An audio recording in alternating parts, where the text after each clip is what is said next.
லூக்கா நற்செய்தி அதிகாரம் 1. அர்ப்பணம்.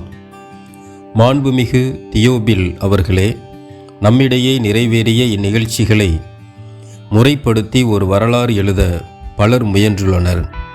தொடக்கம் முதல் நேரில் கண்டும் இறைவார்த்தையை அறிவித்தும் வந்த ஊழியர் நம்மிடம் ஒப்படைத்துள்ளவாறே எழுத முயன்றனர். அதுபோலவே நானும் எல்லாவற்றையும் தொடக்கத்திலிருந்தே கருத்தாய் ஆய்ந்து நீர் கேட்டறிந்தவை உறுதியானவை என தெரிந்து கொள்ளும் பொருட்டு அவற்றை ஒழுங்குபடுத்தி உமக்கு எழுதுவது நலமென கண்டேன். குழந்தை பருவ நிகழ்ச்சிகள். யோவான் பிறப்பு பற்றி முன்னறிவித்தல். யூதேய நாட்டில் ஏரோது அரசனாக இருந்த காலத்தில் அபியா வகுப்பைச் சேர்ந்த செக்கரியா என்னும் பெயர் கொண்ட குரு ஒருவர் இருந்தார். அவர் மனைவி ஆரோனின் வழி வந்தவர். அவர் பெயர் எலிசபெத்து. அவர்கள் இருவரும் கடவுள் பார்வையில் நேர்மையானவர்களாய் விளங்கினார்கள். ஆண்டவருடைய அனைத்து கட்டளைகளுக்கும் ஒழுங்குகளுக்கும் ஏற்ப குற்றமற்றவர்களாய் நடந்து வந்தார்கள். அவர்களுக்கு பிள்ளை இல்லை, ஏனெனில் எலிசபெத்து கருவுற இயலாதவராய் இருந்தார். மேலும் அவர்கள் வயது முதிர்ந்தவர்களாயும் இருந்தார்கள். தம்முடைய பிரிவின் முறை வந்தபோது செக்கரியா கடவுளின் திருமுன் குருத்துவ பணி ஆற்றி வந்தார். குருத்துவ பணி மரபுக்கு ஏற்ப ஆண்டவரின் திருக்கோவிலுக்குள் சென்று தூபம் காட்டுவது யாரென்று அறிய சீட்டுக்குலுக்கி போட்டபோது அது செக்கரியா பெயருக்கு விழுந்தது. அவர் தூபம் காட்டுகிற வேளையில் மக்கள் கூட்டத்தினர் அனைவரும் வெளியே இறைவனிடம் வேண்டிக் கொண்டிருந்தனர்.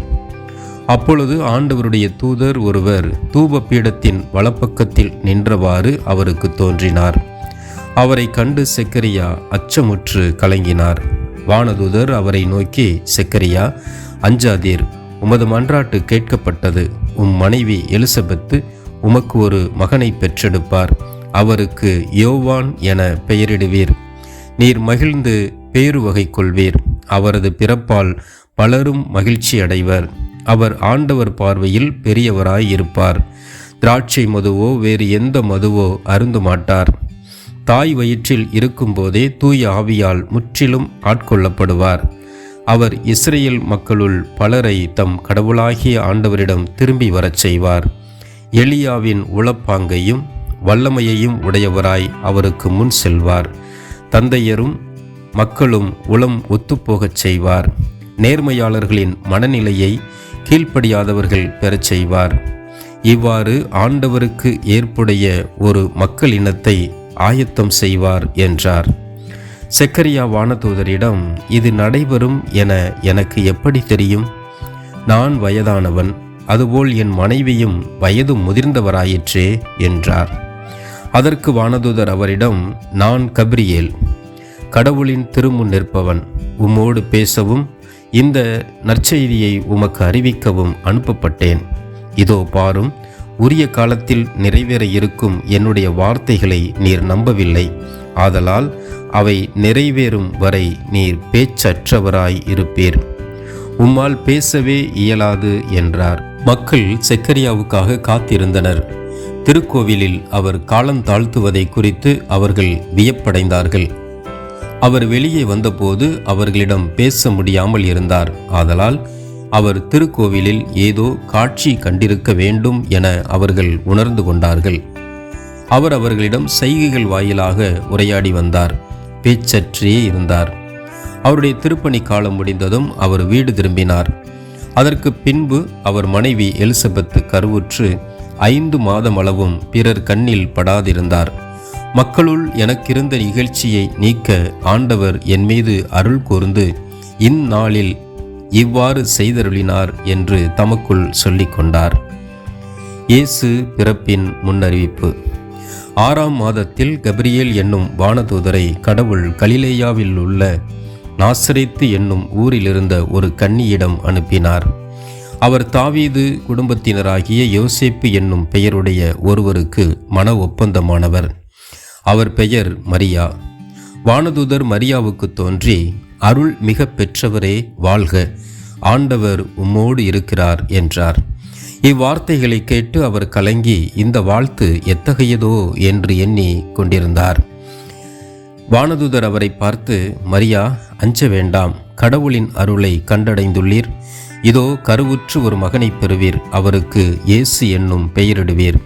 அவர் பெரியவராயிருப்பார். உன்னத கடவுளின் மகன் எனப்படுவார். அவருடைய தந்தை தாவீதின் அரியணையை ஆண்டவராகிய கடவுள் அவருக்கு அளிப்பார். அவர் யாக்கோப்பின் குடும்பத்தின் மீதும் என்றென்றும் ஆட்சி செலுத்துவார். அவருடைய ஆட்சிக்கு முடிவே இராது என்றார். அதற்கு மரியா வானதூதரிடம், இது எப்படி நிகழும்? நான் கன்னி ஆயிற்றே என்றார். வானதூதர் அவரிடம், தூய ஆவி உம்மீது வரும். உன்னத கடவுளின் வல்லமை உம்மேல் நிழலிடும். ஆதலால் உம்மிடம் பிறக்கப் போகும் குழந்தை தூயது. அக்குழந்தை இறைமகன் எனப்படும். உறவினராகிய எலிசபெத்தும் தம் முதிர்ந்த வயதில் ஒரு மகனை கருத்தரித்திருக்கிறார். கருவுற இயலாதவர் என்று சொல்லப்பட்ட அவருக்கு இது 6ஆம் மாதம். ஏனெனில் கடவுளால் இயலாதது ஒன்றுமில்லை என்றார். பின்னர் மரியா, நான் ஆண்டவரின் அடிமை, உம் சொற்படியே எனக்கு நிகழட்டும் என்றார். அப்போது வானதூதர் அவரை விட்டு அகன்றார். மரியா எலிசபெத்தை சந்தித்தல். அதன்பின் மரியா புறப்பட்டு யூதேய மலைநாட்டில் உள்ள ஓர் ஊருக்கு விரைந்து சென்றார். அவர் செக்கரியாவின் வீட்டை அடைந்து எலிசபெத்தை வாழ்த்தினார்.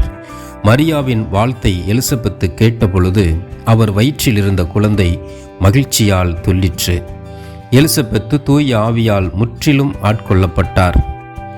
அப்போது அவர் உரத்த குரலில், பெண்களுக்குள் நீ ஆசி பெற்றவர், உம் வயிற்றில் வளரும் குழந்தையும் ஆசி பெற்றதே. என் ஆண்டவரின் தாய் என்னிடம் வர நான் யார்?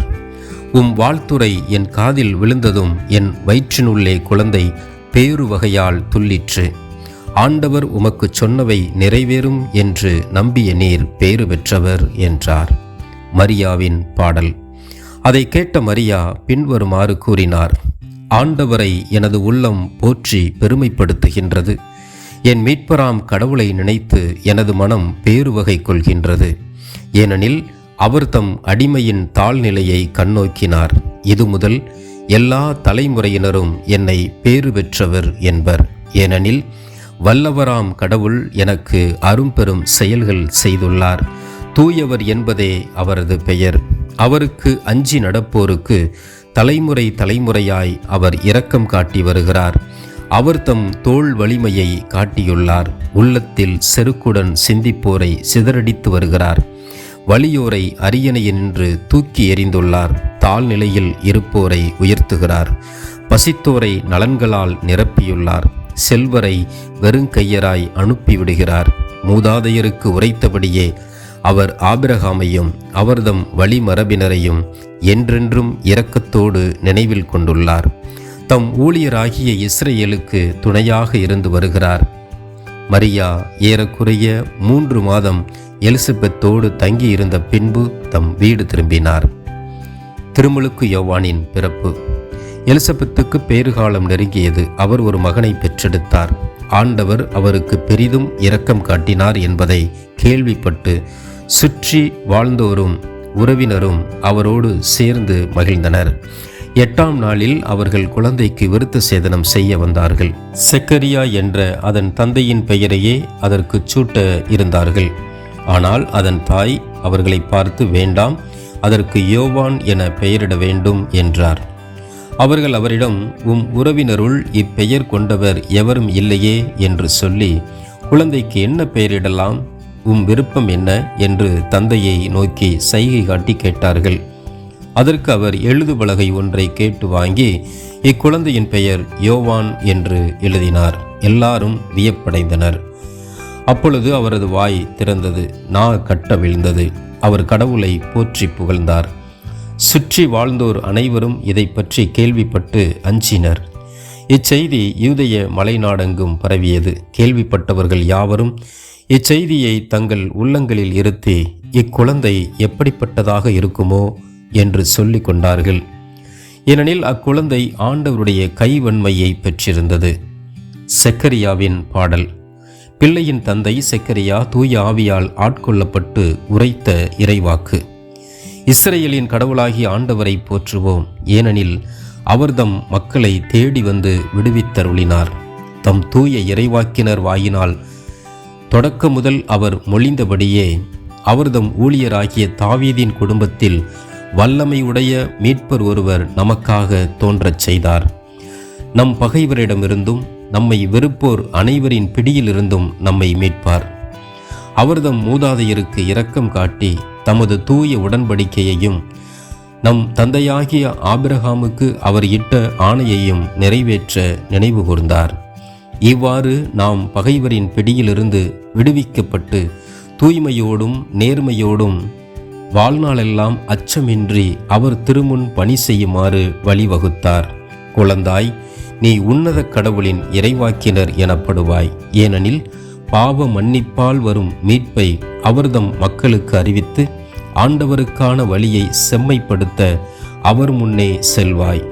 இருளிலும் இறப்பின் பிடியிலும் இருப்போர்க்கு ஒளி தரவும், நம்முடைய கால்களை அமைதி வழியில் நடக்கச் செய்யவும், நம் கடவுளின் பரிவுள்ளத்தாலும் இரக்கத்தாலும் விண்ணிலிருந்து விடியல் நம்மை தேடி வருகிறது. குழந்தையாயிருந்த யோவான் வளர்ந்து மன வலிமை பெற்றார். இஸ்ரேல் மக்களுக்கு தம்மை வெளிப்படுத்தும் காலம் வரை அவர் பாலை நிலத்தில் வாழ்ந்து வந்தார்.